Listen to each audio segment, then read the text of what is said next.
வளமுடன். தமிழே உயிர். இந்த ஒளி அலைவரிசைக்கு பதிவு செய்து பார்த்து கொண்டிருக்கும் உங்கள் அனைவருக்கும் வணக்கம். இன்றைய பதிவில் நம்ம பார்க்க போகிறது கோவைக்காய் பொரியல் எப்படி செய்கிறதுன்னு பார்க்கலாம். அதுக்காக நான் எடுத்துருக்கிறது ஒரு 3/4 கிலோ அளவுக்கு கோவைக்காய் எடுத்திருக்கேன். இதை நல்லா இந்த மாதிரி நீல வாக்கில் துண்டு துண்டாக கட் பண்ணிக்கோங்க, ரொம்ப அருமையாக இருக்கும். ஒரு பெரிய தக்காளி, சிறிதளவு கருவேப்பிலை, ஒரு பெரிய வெங்காயம், இதுக்கு தேவையான தேங்காய் துருவல் கொஞ்சம் எடுத்திருக்கேன்.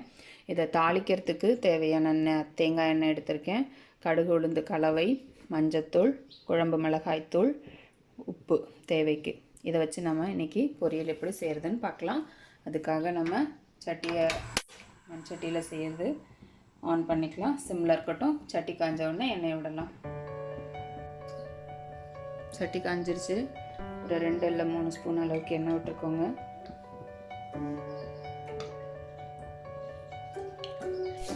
கடுகு சேர்த்துடலாம். 1/2 ஸ்பூன் கடுகு,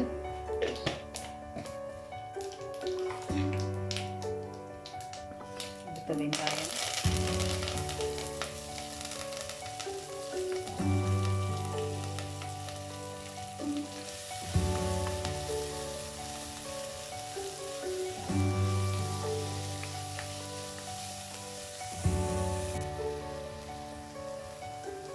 தக்காளி சேர்த்துடலாம். வெங்காயம் வதங்கியாச்சு. இதையும் சேர்த்து ஒரு நிமிஷம் வதக்கலாம்.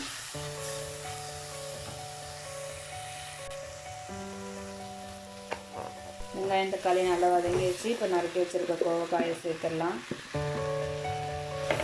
இந்த கோவக்காய் உடலுக்கு ரொம்ப ஆரோக்கியமானது. நீரிழிவு நோய் இருக்கிறவங்க இதை அடிக்கடி சாப்பிட்டு வந்தால் உடல் சரியாக குணமாகும்.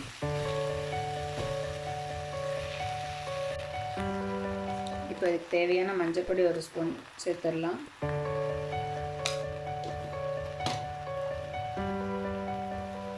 இதுக்கு தேவையான உப்பு நான் 1 ஸ்பூன் சேர்க்குறேன். உங்களோட தேவைக்கு நீங்கள் சேர்த்துக்கோங்க.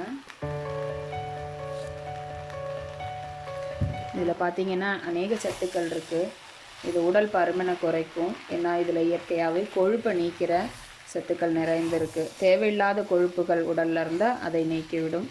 அப்புறம் நார்ச்சத்து, பின்ன B1, இதெல்லாம் நிறைய சத்துக்கள் இதில் அடங்கியிருக்கு. இதில் சிறியவர்கள்லேருந்து பெரியவர் வரை நீங்கள் சாப்பிடலாம். இதை நல்லா வதக்கி விட்டுட்டு கொஞ்சம் மூடி வச்சுருங்க. இது கொஞ்சம் வதங்கட்டும். பின்ன நம்ம தண்ணி சேர்க்கலாம். கோவக்காய் நல்லா வதங்கியிருக்கு. இப்போ இதோட மிளகாய்த்தூள் சேர்த்துடலாம். குழம்பு மிளகாய்த்தூள் 2 ஸ்பூன் சேர்க்குறேன்.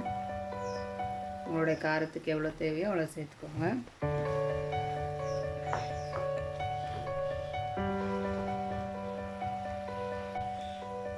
இதுக்கு தேவையான தண்ணி கொஞ்சம் சேர்த்து நம்ம வேக வச்சிடலாம்.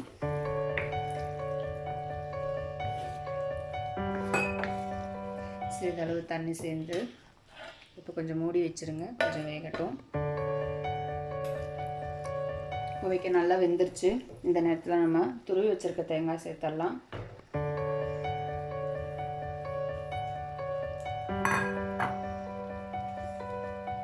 தேங்காய் சேர்த்ததுக்கப்புறம் பொதுவாக 1 நிமிஷம்தான். இதுக்கப்புறம் நம்ம நிறுத்திடலாம்.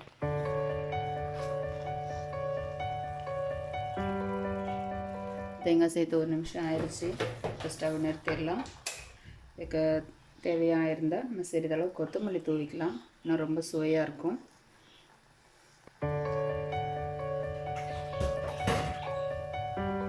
இதே மாதிரி நல்ல சுவையான கோவைக்காய் பொரியல் நீங்களும் செஞ்சு பாருங்கள். நல்ல மண் சட்டியில் சமைச்சு சாப்பிடுங்க. ஆரோக்கியமான வாழ்வுங்க. ஆரோக்கிய வாழ்வே அளவற்ற செல்வம். வாழ்க வளமுடன்.